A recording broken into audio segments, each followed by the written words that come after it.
What's going on today, ladies and gentlemen? Today we're going to be discussing the movie review for 12 Strong.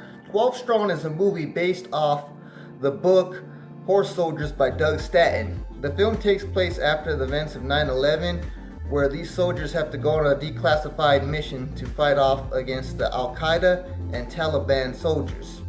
The cast consists of Chris Hemsworth, who's better known for playing Thor in the Marvel Cinematic Universe films, Michael Shannon, which you probably might have known him as playing General Zod from the film Man of Steel, Michael Pena, Michael Shannon, Rob Riggle, and Michael Fichtner. I would have to say that this film gives a very solid performance with very great action sequences. There's plenty of great action sequences in this film. You see that they have numerous battles on the field taking place, and I would say that this is one of those wartime flicks, telling you guys about the true story of what went on during that time period. I would say that my only problem with the film would have to be the character backgrounds. There's very little you get to know about each character. You probably get like maybe a brief story about each character, but you don't get the whole entire story before they get set off to war. And then from there, the soldiers are just cracking jokes and stuff. And then of course you got the typical battle between the U.S. soldiers against the Middle Eastern soldiers and stuff. But I would say that it is a very entertaining film. There's some good aspects of it. There's some bad aspects of it. It's at least a 2-hour movie, so 2 hours of war fighting, and basically I'd say the only two characters that really stand out throughout the whole entire movie would have to be Michael Shannon and Chris Hemsworth, where characters like Michael Pena, Michael Fichtner, and even Rob Riggle, a little tongue-tied there, Rob Riggle, they only have like, I guess, a supporting role in the film. You really don't get to hear too much of the rest of these characters' backstories, which I think that's probably like a downside to the film.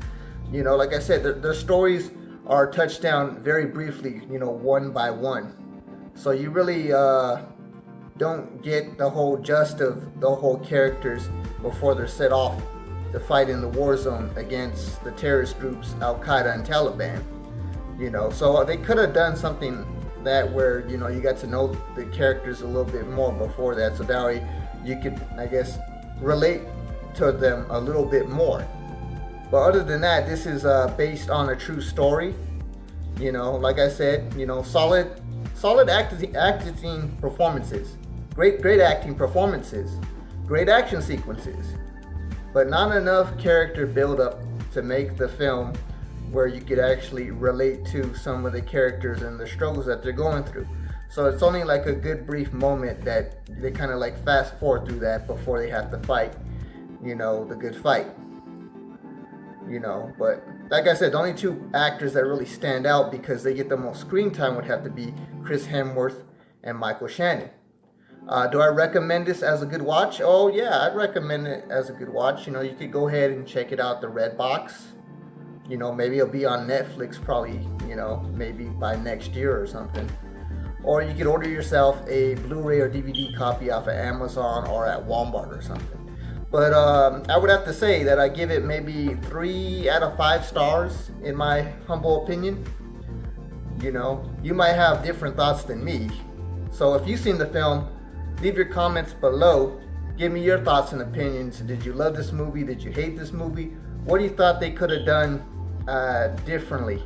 Because there's always two sides to a movie. It's not always gonna be 100% a-okay. But other than that, that's pretty much all I got. That's what I think of the film. It's a 2-hour film. It's a pretty long movie, and basically you hear their true story. This is a story that had to be told, and it was a declassified mission. But yeah, like I said, if you haven't seen it, check it out. If you have seen it, comment below. Let me know what you think. And I'll see you around for the next video. So y'all have a great day, and I'll see y'all later.